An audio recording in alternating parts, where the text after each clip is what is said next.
最近在某个高端咖啡厅，我目睹了一段令人深思的对话。一位富二代正对着他爸抱怨，为什么我们家司机的孩子成绩那么好，连清华都考上了，他爸每个月就拿1万多工资，这不公平吧？他爸的回答令我久久不能平静。儿子，你理解错了重点，不是他爸工资低不公平，而是你压根不需要考清华，这才是真正的公平。这位富爸爸接着说，你知道为什么吗？因为清华只是一个跳板，穷人需要这个跳板改变命运，而你生来就站在终点。这番话让咖啡厅里一时安静，我看到邻桌几个正在讨论考研的年轻人表情逐渐凝固。这段对话揭示的不仅是教育资源的差异，更是整个社会阶层固化的缩影。就在同一天，我的另一个场景更加印证了这一点。下午我去参加一个企业家朋友的饭局，他们一群人正在讨论要不要收购一个教育集团。其中一位说，现在教育多值钱啊，穷人家的孩子拼死拼活要上好学校，富人家的孩子已经在想怎么收购学校了。大家都笑了，但这笑声里藏着令人心酸的真相。在这个社会中，不同阶层的人其实活在完全不同的游戏里。当穷人家的孩子还在拼命考试时，富人家的孩子已经在学习投资。前几天我遇到一个创业者，他16岁的儿子已经在管理着一个小型投资组合，而同龄的普通家庭孩子还在为了期末考试熬夜苦读。当穷人还在为每月的房贷发愁时，富人已经在规划第几套海景房。记得去年我参加一个地产商的私密饭局，他们讨论的话题是三亚的地会越来越少，要趁现在多囤一些。而就在同一时间，我的一个大学同学正在为首付差最后20万发愁，甚至考虑要不要找网贷。当底层在研究省钱攻略时，上层在研究如何进行税务筹划。更讽刺的是，很多人连这种差距都意识不到。上个月我遇到一个做财务的朋友，他说他最大的感触就是，穷人省下1万块钱需要半年时间，而富人找个好的税务顾问，一天就能省下几百万。表面上我们都生活在同一片天空下，但实际上我们甚至连思考问题的维度都不在一个层面。这让我想起前2天在一个创业论坛上听到的故事。一个企业家分享说，他儿子小学4年级，在课堂上老师问理想是什么，大部分同学说想当医生、老师、科学家，而他儿子说我想收购特斯拉，全班都笑了。但这正说明了认知起点的天壤之别。很多人会说，现在是互联网时代，信息如此发达，知识触手可得，认知差距应该没那么大才对。但现实远比想象中残酷。上周我接触到一个很典型的例子，一个年轻人通过短视频平台学习投资理财，看了很多理财专家的视频，最后把全部积蓄投入了某个稳赚不赔的项目。而与此同时，那些真正的富人子弟早就在家族的专业投资团队指导下学习着真正的投资之道。就拿买房这件事来说，底层在想着如何咬牙攒够首付，中产在考虑要不要买第2套将来出租，而顶层已经在思考这个区域5年后会不会规划地铁了。前几天一个做地产的朋友告诉我，他们公司早在5年前就开始布局某个偏远地区，现在那里要建地铁了，地价翻了好几倍。而普通人还在纠结要不要买近郊的小户型。这就是赤裸裸的认知层次差异。穷人的真正悲剧不在于没钱，而在于不知道自己不知道什么。就像那井底之蛙，以为看到的那一小块天空就是整个世界。这让我想起一个朋友的经历。他是第1代农民工，好不容易在城市买了房，每天省吃俭用还贷款，直到有一天他才知道他的房子正好在城市规划的拆迁范围内，周围的人都等着拆迁发财，而他还在苦苦还贷。在采访过众多创业成功人士后，我发现他们给年轻人最多的建议都指向一点：别被困在打工思维里。一个最近采访的上市公司 CEO 说过一段很深刻的话：你知道员工和老板最大的区别是什么吗？员工永远在想着完成工作，而老板在想着创造系统。员工在为工资努力，老板在为资产增值努力。打工者永远在想如何完成老板交代的任务，老板在思考如何让别人帮自己完成任务，而真正的资本家则在考虑如何让整个体系自动运转。这种思维方式的差异，最终决定了每个人能走多远。我有个朋友是投资银行的精英，年薪100万，但他说他最大的焦虑就是自己其实还是在用时间换钱，而他的客户们早就实现了钱生钱。前段时间，我的一个朋友给我讲述了他的故事。他以前在工厂做技术员，月薪6000。有一天，他突然意识到，为什么要把时间耗在修理机器上，而不是研究如何让机器不会坏。这个思维转变让他最终开了自己的设备维护公司，年收入突破100万。现在他不再亲自修理机器，而是建立了一个培训体系，教别人如何预防和修理机器故障。这就是思维方式的力量，它能让人脱胎换骨。更深层的问题在于教育系统本身。如果你以为教育是阶层上升的电梯，那就大错特错了。前几天我在一个高端私立学校做调研，让我震惊的不是他们先进的设施，而是他们的课程设置。小学生就开始学习资产配置，初中生就接触企业运营，这些在普通学校想都不敢想的内容，在这里都是基础课程。而这种教育分层还延伸到了知识的获取方式。我在华尔街工作的朋友常说，真正赚大钱的知识都不在书本里，而在酒局上。他给我讲过一个例子，某次酒局上，一个看似随意的对话让他提前得知了一个行业的重大变革信息，及时调整了投资组合，最终获利数百万。而普通投资者还在研究各种技术分析指标，想要从 K 线图里找规律。最令人窒息的是这种教育差异的代际传递。现在很多富人家的孩子，上学前就开始学习社交礼仪，参加各种高端夏令营，而底层家庭的孩子连最基本的补习班都上不起。这种差异就像滚雪球一样，越滚越大，强者愈强，弱者愈弱。终有一天，这个差距会大到让人完全丧失跨越的勇气。但是，认清这个残酷的现实并不是终点，而是新的起点。在我们进一步探索之前，我们有一个激动人心的消息要告诉大家，我们已经开通会员功能了。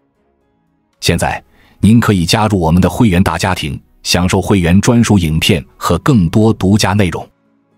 别忘了关注才知道，并点击小铃铛，我们将继续揭示更多关于金钱的真相，助你迅速实现财务自由。因为认知到这个真相的那一刻，就是你开始打破枷锁的时候。这个世界的游戏规则确实残酷，但只要你看透了这些规则，就有机会开始改写自己的命运。在深入探讨财富积累的奥秘之前，让我先讲一个发生在硅谷的真实故事。2008年，一位普通程序员在 Facebook 工作，当时公司给了他2个选择：8万美元年薪，或者4万美元加上一些股票期权。最终他选择了前者，因为现金在手才踏实。10年后，那些股票价值超过1亿美元。这个故事告诉我们，财富积累的本质不在于高工资，而在于对优质资产的获取能力。这种选择背后，实际上反映了不同阶层对待财富的根本差异。真正的富人从不靠工资致富，他们深谙一个道理：工资就像活水，资产才是水库。你的工资可以很高，但如果不懂得转化为优质资产，终究只是一个高收入的穷人。我认识一位企业高管，年薪100万，却因为不懂投资，净资产还不如一个会投资的普通白领。这就是资源获取能力的差异。更讽刺的是，很多人终其一生都在追求更高的工资，却从未思考过如何让资产替自己赚钱。在中国最富有的一批人中，几乎没有人是靠工资致富的。马云、马化腾、王健林，他们的财富来源都是优质资产的升值。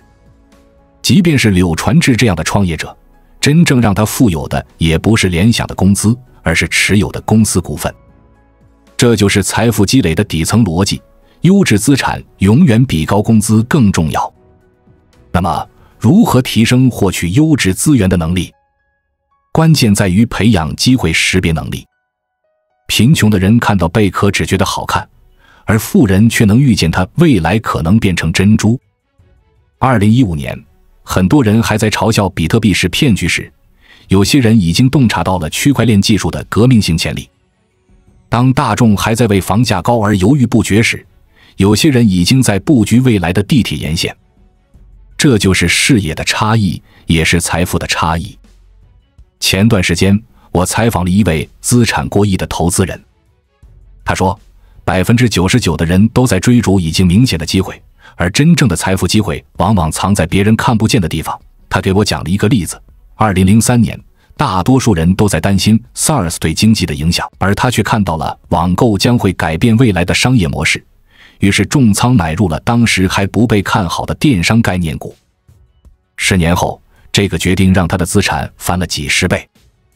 更重要的是复利效应，穷人把钱存在银行，富人让钱在资产中增值。一个简单的例子，如果你25岁开始每月投资3000元，年化收益 15%， 到45岁时你将拥有近1000万资产。而如果只是存在银行，可能连通货膨胀都跑不赢。复利不仅适用于金钱，还适用于知识、人脉和机会。当你的认知不断提升，圈子不断扩大，机会就会呈指数级增长。这就像滚雪球效应，一个小小的起点差异，经过时间的积累，最终会造成天壤之别。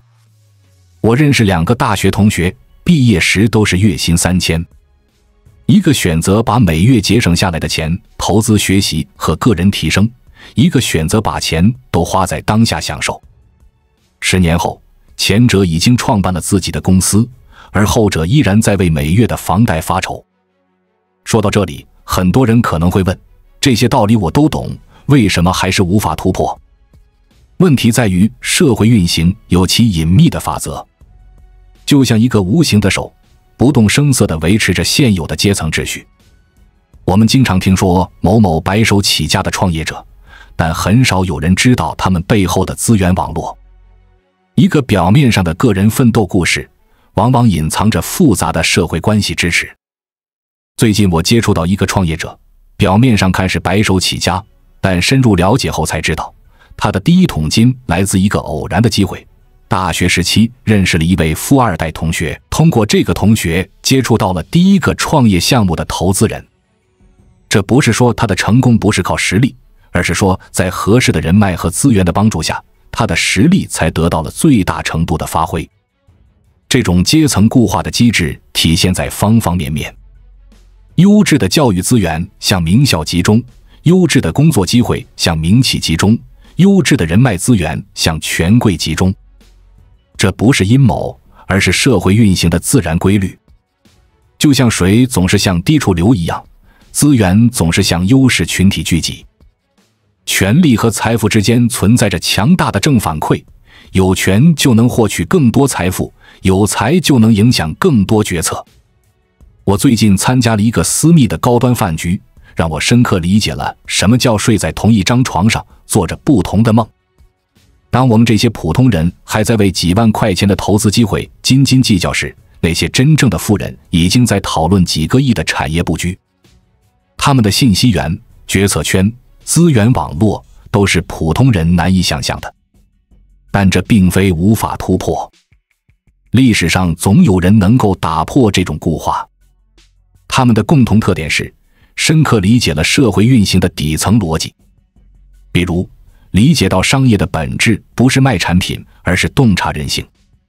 前阵子我遇到一位从小商贩做到商业帝国的企业家，他说，我不是在卖东西，而是在满足人们内心的渴望。这句话道出了商业的真谛。表面上看，消费者在购买产品，实际上他们在购买一种情绪价值。奢侈品公司深谙此道，他们卖的不是包包，而是身份认同；不是手表，而是地位象征。苹果公司卖的不是手机，而是科技生活方式。这就是为什么有些产品明明性价比不高，却有大把人愿意买单。最近有个现象级的案例，某国产化妆品牌，产品成本可能就几十块钱，但通过精准的品牌定位和情感营销，硬是卖到了几百块钱一支。他们打造的不是产品，而是一种国货之光的民族自豪感。消费者心甘情愿掏钱，不是因为产品本身有多好，而是因为认同了这个品牌背后的情感价值。再举个例子，直播带货的本质是什么？表面上看是销售产品，实际上是在贩卖情绪和认同感。头部主播为什么能创造上亿的销售额？因为他们塑造的人设、制造的稀缺感、营造的氛围，都是围绕人性中的从众心理、炫耀心理和占便宜心理精心设计的。一个普通的护肤品，经过主播的包装，立刻变成了今天不买就再也买不到的超值好货。商业成功的核心在于深刻理解人性，并将这种理解转化为商业模式。真正的商业天才不是靠压价格、拼销量取胜，而是通过洞察人性需求，创造出消费者愿意付费的价值。这种价值往往超越了产品本身的功能属性，直达人们内心最深层的欲望。所以，要想在商业上取得成功，首先要做的不是研究竞品和市场，而是研究人性。理解了人性的弱点和需求，你就掌握了财富密码。这不是在教人投机取巧，而是在阐述一个残酷的现实：情感比理性更容易驱动消费决策，欲望比需求更容易创造商机。前几天我参加了一个营销研讨会，有位大佬分享说，90%的创业者都在想着如何做出更好的产品，但真正成功的是那10%懂得如何玩弄人性的人。这话听着刺耳，但确实道出了商业的本质。温州商人为什么能白手起家？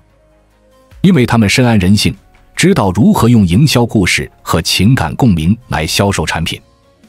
而这一切的关键在于提升自己的认知层次。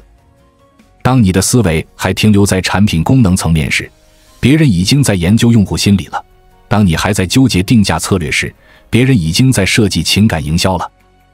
这就是认知差异带来的商业优势，也是最难跨越的鸿沟。最后要说的是，理解这些底层逻辑，并不是为了让你变得世故或者丧失理想，恰恰相反，它是为了让你在这个残酷的商业世界中，既能保持清醒，又能找到真正的突破口。知道游戏规则，才能玩好游戏；看透本质，才能创造价值。说了这么多理论，最关键的问题来了：如何真正实现阶层的突破？最近我遇到一个令人深思的案例。李明，一个出身农村的年轻人，通过自己的努力，用了8年时间，从月薪3000的销售，变成了年收入破100万的投资顾问。他的经历让我对阶层突破有了全新的认识。在我们详细分析李明的成功路径之前，先明确一个关键概念：阶层突破不是偶然事件，而是一个系统工程。它需要从认知、资源、能力3个维度同时发力。李明最初的转折点发生在他遇到一位企业家导师的时候。这位企业家告诉他，你现在最大的问题不是没有资源，而是不知道自己缺什么资源。这句话彻底改变了他的思维方式。认知升级是突破的第一步。很多人一辈子都困在自己的认知牢笼里，以为高收入就是成功，以为拼命工作就能改变命运。李明最初也是这样想的，但在企业家导师的指导下，他开始系统地学习商业思维。他发现，真正的财富不是靠时间换取的，而是靠建立商业系统产生的。这个认知的转变让他从追求高工资转向了打造自己的业务体系。但光有认知还不够，还需要建立正确的学习方法。我建议采用跨界学习法，比如学习投资时，不要只看投资类书籍，还要研究心理学、社会学、历史等领域的知识。因为真正的洞察往往产生于不同知识领域的碰撞。李明就是通过研究心理学，才真正理解了客户需求，建立起了自己的咨询体系。资源整合是第二个关键。很多人误以为资源就是人脉，其实远不止如此。优质资源包括信息、资金、渠道、品牌等多个维度。李明的突破始于他意识到自己可以整合身边的资源，他把客户的需求、合作伙伴的专业能力、市场的机会组合在一起，创造出了新的价值。这让我想起一句话：穷人抱怨没资源，富人善于整合资源。具体来说，资源整合有几个关键策略。首先是价值先行，在索取之前先创造价值。李明最初就是通过免费为客户解决问题，才积累起了第一批忠实客户。其次是跨界整合，把不同领域的资源组合，往往能产生意想不到的效果。最后是以小博大，用小资源撬动大资源，这是一个资源积累的重要技巧。能力提升是第三个维度。在这个快速变化的时代，最重要的不是单一技能，而是原能力的培养。所谓原能力，就是学习、思考、决策、执行这些基础能力。李明特别强调决策能力的重要性。他说，很多人穷，不是因为不努力，而是因为总是做错决策。比如在选择职业方向时，在投资理财时，在选择合作伙伴时，机会把握是一门艺术。李明总结出一个机会三要素理论：时机 （timing）、能力 （capability）、资源 （resource）。这三个要素必须同时具备，机会才能真正转化为结果。很多人抱怨没有机会，实际上是这三个要素没有同时具备。要么是时机对了，但能力不够；要么是能力够了，但资源不足。说到这里，很多人可能会问，这些道理都懂，但具体该怎么做？让我们总结一个行动指南。首先，要建立10年定律的思维，任何重大的成就都需要10年左右的积累。与其急功近利，不如踏实规划。其次，要培养复合思维，不要局限在单一领域，要学会跨界思考。最后，要建立资源思维，时刻思考如何积累和整合各类资源。战略性思考很重要。我经常建议年轻人画一个能力地图，就像游戏中的技能树一样，规划自己的能力发展路径。比如，如果你想往投资方向发展，除了金融知识，还需要培养商业分析、风险控制、人脉建设等多个维度的能力。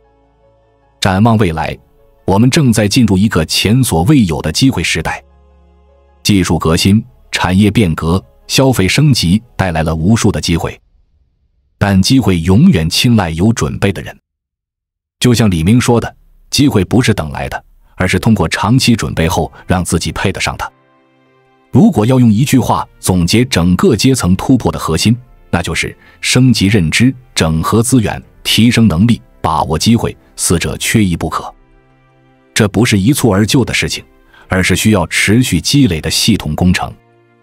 但只要方向对了，每一步都在积累，突破就一定会来临。记住，你现在的处境不是终点，而是新的起点。就像那句话说的，人生最大的悲剧不是失败，而是远远低估了自己的潜力。让我们一起努力，突破自己，达到人生的新高度。关注我，我是才知道，带你解锁更多金钱的真相。